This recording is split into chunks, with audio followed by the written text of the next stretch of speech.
Hello, नमस्ते, जिन दोबरे, स्वागत है आप सभी का। तो जैसा कि आप सभी को पता है कि अभी राइट नाउ मैं पोलैंड में हूँ और यहाँ आने से पहले मैं जर्मनी में रुका हुआ था। ऑलमोस्ट 1 हफ्ते मैं जर्मनी में रुका हूँ।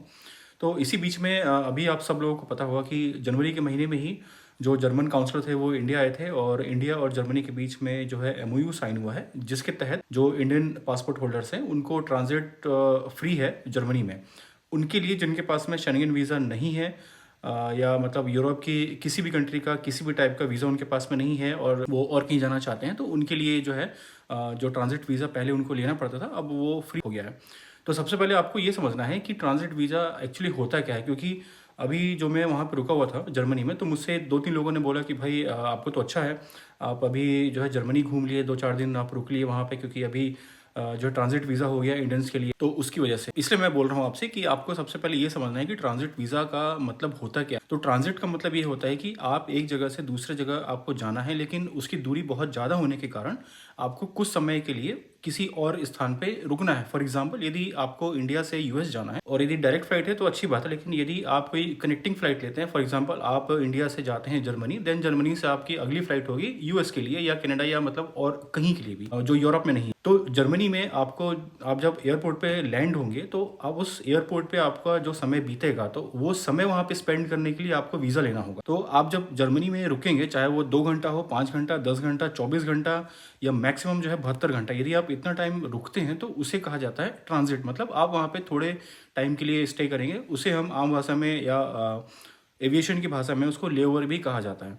तो या स्टॉप ओवर भी उसे कहा जाता है। तो उसे कहते हैं ट्रांजिट, जब आपको एक जगह से दूसरी जगह पर जाना हो और उस जगह पे जहाँ आप रुकेंगे वहाँ का आपके पास में कोई वैलिड वीज़ा नहीं है, तो आपको वहाँ का जो है ट्रांजिट वीज़ा अप्लाई करना होता है। तो यहाँ पे आपको ये समझने की ज़रूरत है कि ये जो पहले है, जब एमओयू साइन नहीं हुआ था तो उसके पहले क्या होता था कि आपको पहले जर्मनी का वीज़ा अप्लाई करना पड़ता था, जर्मनी का ट्रांजिट वीज़ा या यूरोप की किसी भी कंट्री का ट्रांजिट वीज़ा अप्लाई करना होता था, यदि आपके पास में शेंगेन वीज़ा नहीं है और आप कनाडा या यूएस या यूके आप अगर ट्रैवल कर रहे हैं उस कंडीशन में। उसमें ये होता था कि जो उसका पूरा प्रोसेस था वो 5 से 7 दिन का प्रोसेस था और उसमें जो फीस शायद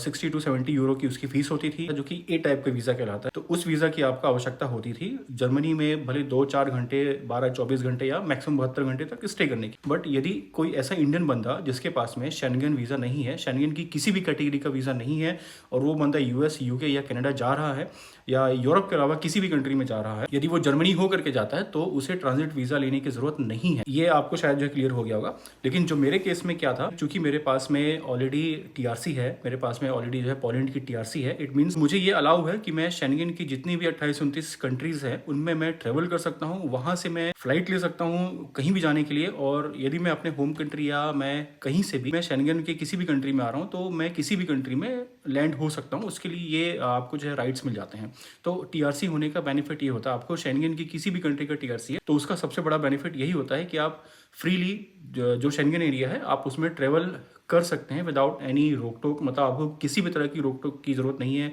किसी भी अलग तरह से आपको वीज़ा अप्लाई करने की ज़रूरत नहीं है। तो मैं पोलैंड आने से पहले जर्मनी में कुछ टाइम स्टे करना चाह रहा था, इसलिए मैं डायरेक्टली इंडिया से पहले म्यूनिख में आया और वहाँ मैं करीब 1 हफ्ता रहा और मुझे वहाँ पे किसी भी तरह की वीज़ा लेने की ज़रूरत नहीं पड़ी है, क्योंकि मेरे पास में शेंगेन की कंट्री का टीआरसी है। तो एज अ टूरिस्ट मैं वहाँ पे स्टे किया हुआ था और मुझे ये अलाउ है कि मैं अप टू 90 डेज तक वहाँ पे एज अ टूरिस्ट स्टे कर सकता हूँ। मैं वहाँ पे कोई बिजनेस नहीं कर सकता हूँ और ना ही मैं वहाँ पे कोई जॉब कर सकता हूँ। तो ये है एक्चुअली में ट्रांजिट का मतलब। अभी मैंने देखा है कि बहुत सारे यूट्यूबर्स और इन्फ्लुएंसर जिनको सिर्फ अपने व्यूज़ और फॉलोअर्स बढ़ाने से मतलब है, तो उनको सिर्फ कोई भी जो है टॉपिक चाहिए तो वो चील की तरह उस पर कूद पड़ते हैं। तो ये टॉपिक उनको मिल गया है और फटाफट न जाने क्या क्या वो लोग जो है वीडियो बना रहे हैं कि अब इंडियंस जो है जर्मनी जा सकते हैं, वीज़ा फ्री हो गया है, ना जाने और क्या क्या। तो प्लीज़ आप सबसे पहले रिसर्च करें,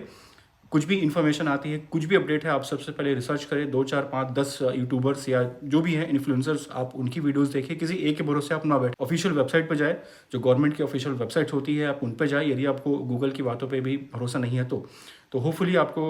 जो है समझ में आया होगा कि ट्रांजिट वीज़ा होता क्या है और अभी जो एमओयू साइन हुआ है इंडिया और जर्मनी के बीच में वो एक्चुअल में क्या हुआ है। तो मिलेंगे अगली वीडियो में, तब तक के लिए नमस्ते, जय हिंद।